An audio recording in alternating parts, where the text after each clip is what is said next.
ఈడెవరు అంత ఉద్దరగా లేరు.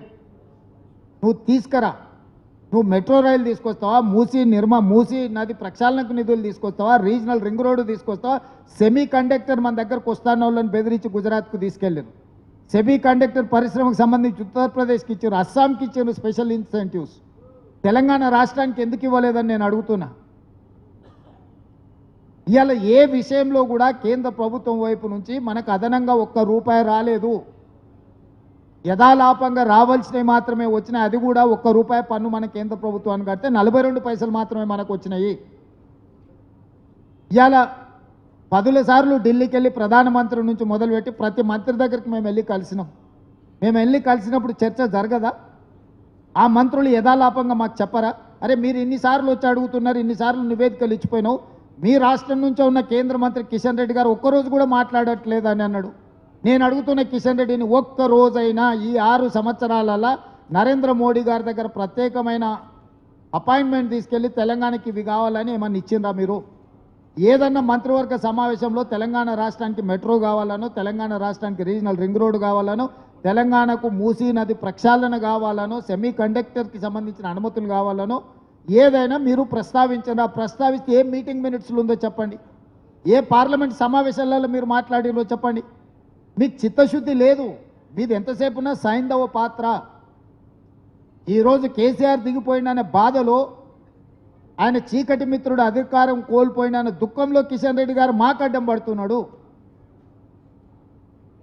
కిషన్ రెడ్డి గారు మీ చిత్తశుద్ధి నిరూపించుకోవాలంటే మీరు ఈ అనుమతులు తీసుకొని హైదరాబాద్కు రావాలి. హైదరాబాద్లో వరదలు వచ్చినప్పుడు బండి సంజయ్ గారు చెప్పారు, ఆటో పోతే ఆటో ఇస్తాం, లారీ పోతే లారీ ఇస్తాం, గుండు పోతే గుండు ఇస్తాం అన్నాడు. గుండు లేదు. బైక్ పోతే బైక్ ఇస్తాం అన్నాడు. గుండు పోతే గుండు ఇస్తాం అన్నాడు. గుండు లేదు, అరగుండు లేదు, గుండు 0. ఇది మీ హామీ కాదా? ఎన్నికల్లో మీరు ఇచ్చింది కాదా? నరేంద్ర మోడీ గారు ప్రతి సంవత్సరం 2 కోట్ల ఉద్యోగాలు ఇప్పిస్తామని చెప్పి 2014 ఇచ్చిన ఎన్ని కోట్ల ఉద్యోగాలు ఇచ్చారో లెక్క చెప్పండి.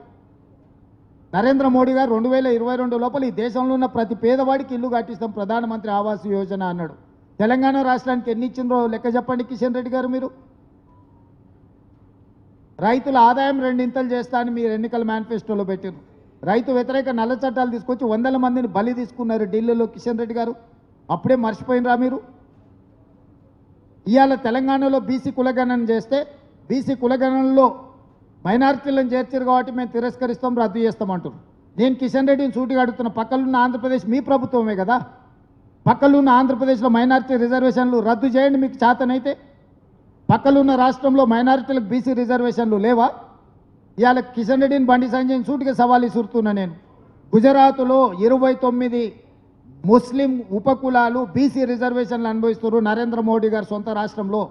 బీహార్లో 26 ముస్లిం బీసీ కులాలు రిజర్వేషన్లు అనుభవిస్తున్నాయి. ఉత్తరప్రదేశ్లో ఉన్నాయి, మధ్యప్రదేశ్లో ఉన్నాయి, మహారాష్ట్రలో ఉన్నాయి. మీ ఏలుబడిలో ఉన్న ప్రభుత్వాలు, మీ రాష్ట్ర ప్రభుత్వాల బీసీ రిజర్వేషన్లు ముస్లిం మైనారిటీలకు వస్తున్నాయి. మండల్ కమిషనే రికమెండ్ చేసింది బీసీ ఉపకులాలలో మైనారిటీలు ఉన్నారు అని. దూదేక్లా, నూర్ భాష ఇట్లాంటివి చాలా మైనారిటీ ఉపకులాలు ఈరోజు బీసీ రిజర్వేషన్లు ఉన్నాయి. ఈరోజు కులగణన జరిగితే మీరు అధికారం కోల్పోతుందనే దుఃఖంలో కిషన్ రెడ్డి గారు ఈరోజు అడ్డం పడుతున్నాడు బీసీ కులగణన మీద. ఇన్ని మాటలు మాట్లాడుతున్నారు. మా మిత్రుడు కృష్ణమాదిగని పాపం కౌగిలించుకున్నారు, బాగానే ఆయనను వినియోగించుకున్నారు ఎన్నికలల్లో. మరి ఆంధ్రప్రదేశ్లో మీ ప్రభుత్వం ఉంది కదా, ఎందుకు ఏబిసిడి వర్గీకరణ చేయట్లేదు? మాదిగ ఉపకులాలు ఒకనాడు ఆంధ్రప్రదేశ్, తెలంగాణ ఉమ్మడి రాష్ట్రము, ఆ రోజు మాదిగ ఉపకులాలు వర్గీకరణ అమలు జరిగింది కదా. ఈరోజు తెలంగాణలో మేము అమలు చేయడానికి అన్ని నిర్ణయాలు తీసుకున్నాం. ఆంధ్రప్రదేశ్లో మీ ప్రభుత్వం ఉన్న దగ్గర ఎందుకు తీసుకోలేదు కిషన్ రెడ్డి గారు? ఇది మాదిగలకు చేస్తున్న ద్రోహం కాదా? పక్క రాష్ట్రంలో మీరు బీసీలకు ఇస్తున్న 4% రిజర్వేషన్ మీరు రద్దు చేస్తారా? మీకు చిత్తశుద్ధి ఉందా? నీకు ధైర్యం ఉన్నదా కిషన్ రెడ్డి? ఆంధ్రప్రదేశ్కి వెళ్ళి చంద్రబాబు నాయుడును డిమాండ్ చేసి మైనారిటీలకు ఇస్తున్న 4% రిజర్వేషన్ను ఆంధ్రప్రదేశ్లో రద్దు చేయించినాను అంటే కేవలం భావోద్వేగాలను రెచ్చగొట్టి రాజకీయ ప్రయోజనం పొంది పబ్బం గడుపుకోవాలనే ప్రయత్నం తప్ప చిత్తశుద్ధి ఎక్కడుంది కిషన్ రెడ్డికి? కేంద్రంలో మా ప్రభుత్వం ఉంది కాబట్టి మేము బెదిరిస్తామని అనుకుంటున్నట్టున్నాడు కిషన్ రెడ్డి గారు. ఈ విధానం ఎక్కువ కాలం నడవదు కిషన్ రెడ్డి గారు. చాలామంది ఇట్లా వచ్చిండ్రు పోయిండ్రు బెదిరించిన వాళ్ళు. ఇవాళ మేము రాష్ట్ర ప్రభుత్వంగా ఓ బాధ్యత కలిగిన ముఖ్యమంత్రిగా ప్రధానమంత్రులను కేంద్ర మంత్రులను కలిసి రాష్ట్రానికి రావాల్సిన నిధుల మీద అనుమతుల మీద మేము ప్రయత్నం చేస్తున్నాం. ఒక్క రోజన్నా నువ్వు తోడొచ్చినవా? ఒక్క రోజన్నా మా ఎంబడి వచ్చి అవును నేను కిషన్ రెడ్డి ఇంటికి స్వయంగా ఢిల్లీలో వెళ్ళి రాష్ట్రానికి ఏమేం కావాలనో నేను వారికి చెప్పి వివరించి వచ్చిన. చాలా సందర్భాల్లో ఎదురుపడ్డప్పుడు నేను వారికి విజ్ఞప్తి చేసిన. ఇంత గొప్ప అవకాశం హైదరాబాద్ నగరంలో మెట్రో విస్తరించడం. ఒకరోజు దేశంలో ఢిల్లీ మొదటి స్థానం ఉంటే హైదరాబాద్ రెండో స్థానం ఉండే కాంగ్రెస్ పార్టీ కట్టిన మెట్రో. ఇవాళ మెట్రో 9వ స్థానానికి పడిపోయింది. ఇవాళ తమిళనాడుకు స్టాలిన్కు మెట్రో అనుమతి వస్తుంది, తెలంగాణకు మాత్రం రాదు. నిర్మలా సీతారామన్ గారు తమిళనాడుకు మెట్రోకి అనుమతి ఇప్పిస్తుంది, కిషన్ రెడ్డి గారు మాత్రం తెలంగాణకి ఇవ్వరు. కేవలము కిషన్ రెడ్డి గారు అడ్డుపడడం వల్లనే తెలంగాణకు తీరని అన్యాయం జరుగుతుంది.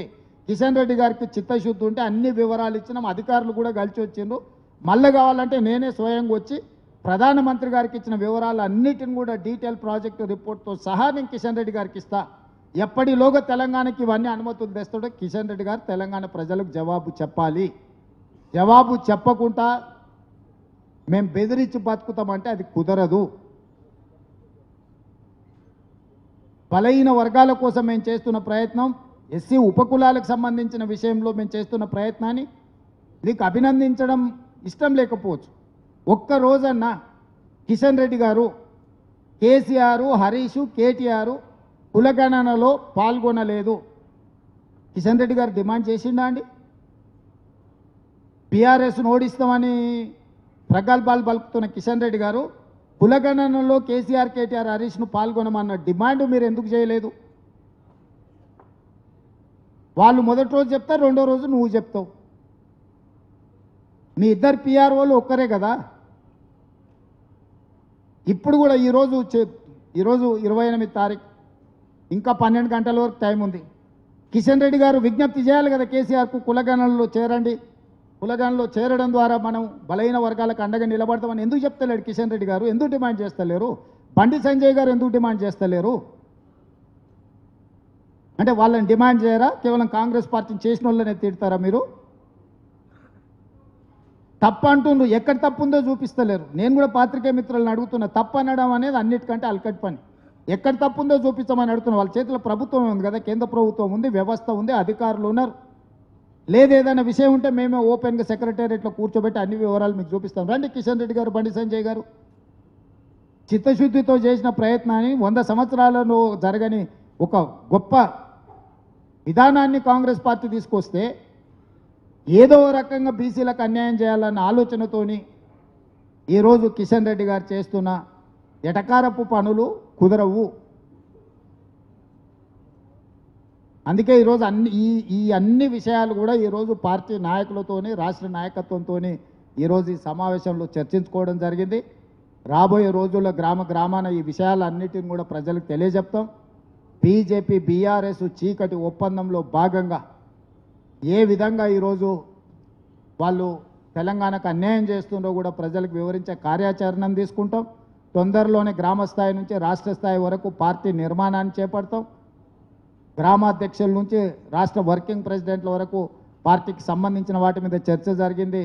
పిసిసి ప్రెసిడెంట్, ఏఐసిసి ఇన్ఛార్జ్ గారు అందరి నుంచి సమాచారం తీసుకొని పార్టీ నిర్మాణంలో కూడా క్రియాశీలకంగా పార్టీ ముందుకు వెళ్తుంది.